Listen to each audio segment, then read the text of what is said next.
मेरा नाम एस.एन. खतीब। मैं भारी बहुजन महासंघ का राष्ट्रीय कार्यकारिणी का सदस्य हूँ और जॉइंट सेक्रेटरी हूँ।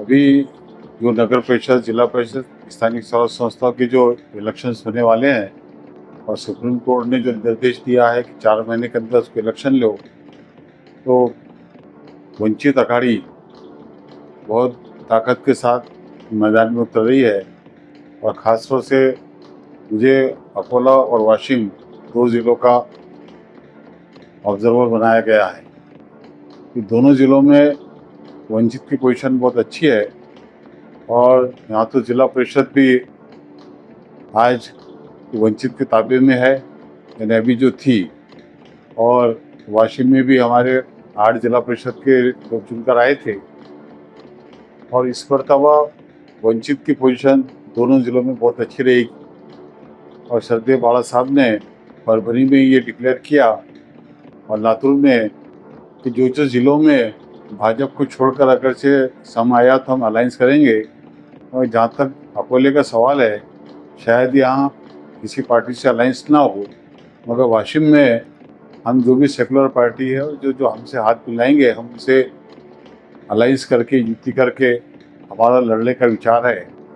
और हमको पूरी आशा है कि इस मरतबा ये भी, और जो नगर परिषदों में हमारी ये अच्छी पोजीशन नहीं थी पहले, तो इस मरतबा नगर परिषद में भी हम इलेक्शन लड़ रहे हैं।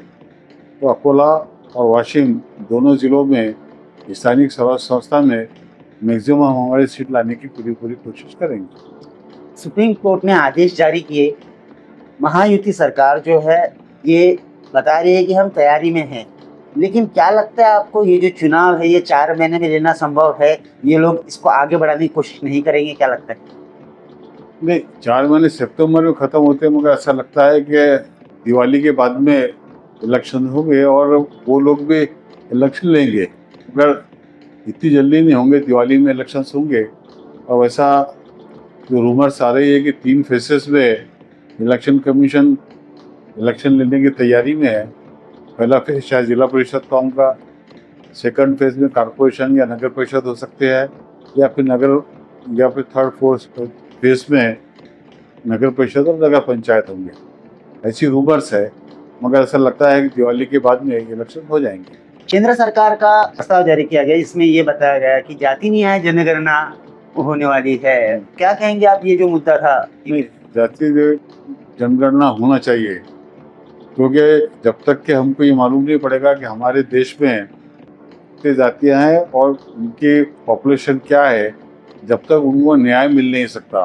क्योंकि बहुत सी जातियाँ ऐसी है कि वो ओबीसी में है, मगर जैसा कि सुप्रीम कोर्ट का अभी एक जजमेंट आया वर्गीकरण का एसटी और एससी के लिए, तो ऐसा हो सकता है कि शायद ओबीसी में भी आ जाए और जो छोटी छोटी जातियाँ हैं उसमें उनको न्याय मिल सकता।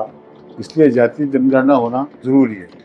जी, क्या लगता है जाति जनगणना ऐसे हुई तो किन किन तरह के फायदे हर समाज के लोगों को होंगे? नहीं, जातीय जनगणना में जैसा सुप्रीम कोर्ट का अभी जो जजमेंट आया, जो जस्टिस गोगोई साहब ने दिया, उन्होंने एससी और एसटी के लिए दिए कि एससी में और एसटी में वर्गीकरण होना चाहिए।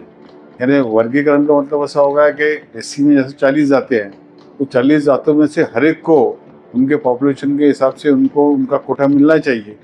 अगरचे यही ओबीसी में लागू हो गया, तो इसमें ऐसे है कि कुछ ओबीसी में जाते ऐसे है कि जो एजुकेशन में आगे निकल गए, उनकी फाइनेंशियली पोजीशन अच्छी हो गई, और कुछ आज भी ऐसे जातियाँ हैं या ऐसे लोग हैं जो छोटे छोटे समूह हैं कि वो आज भी पीछे है।